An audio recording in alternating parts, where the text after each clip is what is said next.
Hello and welcome to my video on the architecture of the evolved self.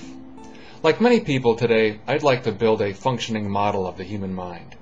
I see people in the Big Blue project modeling microcolumns of neurons almost down to the molecular level, seeing if they can't somehow unlock the mystery of consciousness. I read about people playing with neural nets and trying to turn the water of von Neumann machines into the wine of machine consciousness. And I hear people still debating whether the soul survives death, whether there is a soul, how it's different than the mind or the self, what consciousness is, or if consciousness is. I also hear people who suspect that consciousness is some type of cosmic emergent property mysteriously manifested in humans by which the Brahmic universe is able to reflexively meditate upon its own cosmic belly button. And I also hear the opposing view from hardcore non-teleological evolutionists claiming that there is no supernatural cosmic reality, that humans are just simians with hyper-mutated cortexes and a somewhat hyper-significant view of their own cosmic specialness. In other words, there's a significant yawning chasm today between the realms of neurology and the realms of first-person psychology. There's a significant chasm between our understanding of what's happening on the biological and neurophysical level within the neurons of our brains and what's happening phenomenologically or experientially in our internal, immaterial, confusing first-person minds. If we're ever to build a functioning brain or mind, I believe we need to bridge this chasm. If we're ever to build an explanatory bridge across this chasm, I believe we need to first develop some type of midpoint target. We need a more general scheme that acknowledges the key architectural building blocks of our human minds, something to which the efforts of the Big Blue modelers can then triangulate.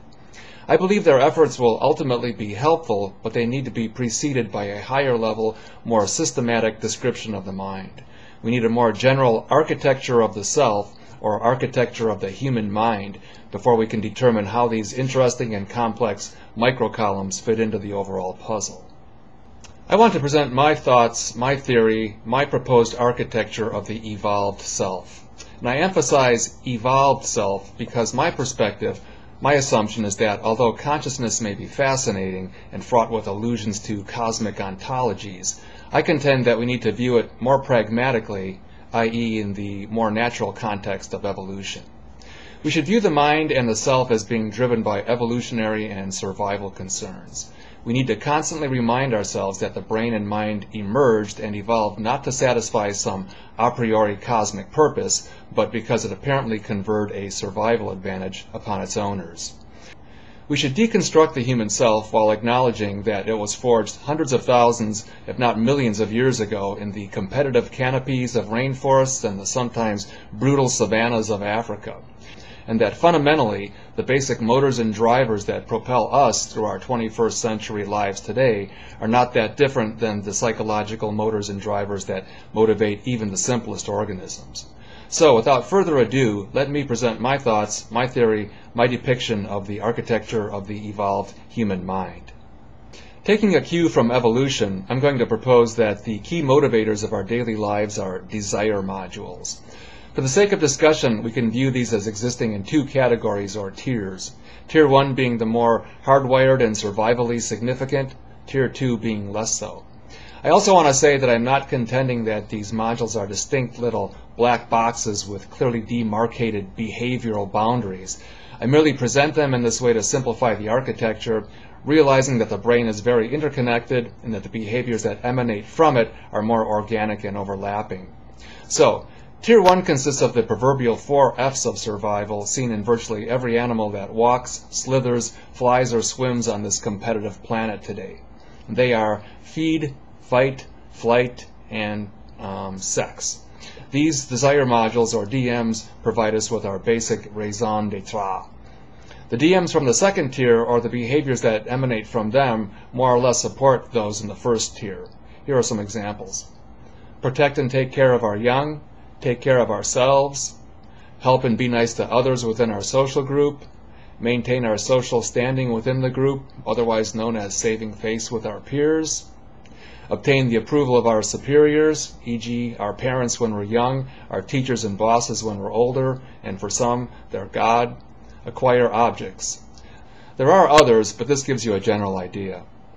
At any given time in our day, whatever we're doing, it's fundamentally because we're trying to satisfy the dictates of one or more of these desire modules.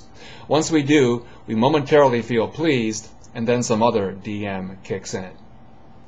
From an evolutionary perspective and from a survival perspective, this is basically what we do as living beings.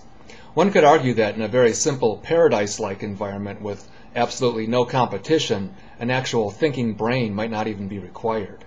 There would always be plenty of readily available food, no predators to run from, and no competition for sex. However, this isn't and wasn't the case, and for this reason we have brains. Which brings us to the core, the intellectual meat of the architecture, the intellectual modules. I contend that the brunt of our everyday thinking, or the activities within which the human mind typically finds itself, can be found within these three major intellectual modules.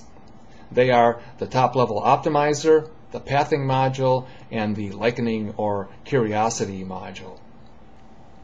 Now, I'm not going to be able to fully explain each of these modules within what remains of a 10-minute video. However, I do cover these in varying degrees in some of my other YouTube videos, as well as in my book, Evolving Towards the Truth. The top-level optimizer, or TLO, is what sadly destroys the cosmically appealing idea of free will. This is the module that is involved in choosing between the dictates of two active DMs or in choosing between two forks in the road or path. It's heavily swayed by the endorphins or the internal morphine produced by our DMs. It may seem as if we're free to choose whatever we want. However, I contend that in the end we'll employ the calculus of felicity and always choose the option that we believe will provide the greatest pleasure and the least pain in either the short or long term. The pathing module. This is where we spend our first-person time when we're trying to determine how to achieve a goal. More specifically, how to get from A to C, or A to F, or A to Z.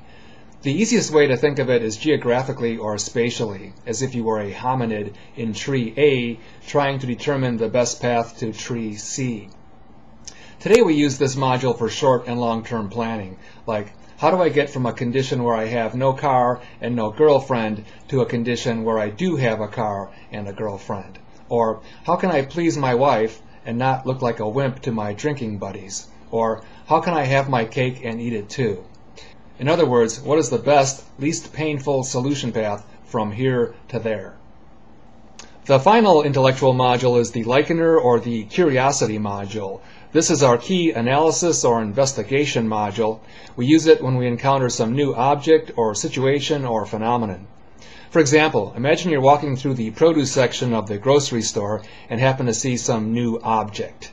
The little voice in the back of your mind might ask, "What is that?"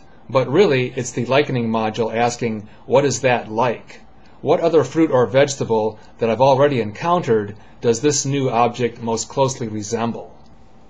As I said, this is a very cursory explanation of these three modules, but I contend that these three functions constitute roughly 95% of what the self does, or what the self is, in our typical moment-to-moment lives. In a typical stressful situation, we're using all three of these skills. One or more of our DMs is driving us to some object, some person, or some situation. We consider the paths available to us. We try to determine which path is the least painful or least costly. We scan our memories, trying to recall if this new problem or this new objective is maybe like some previous problem we once encountered, trying to make sure there isn't possibly some third, even easier path.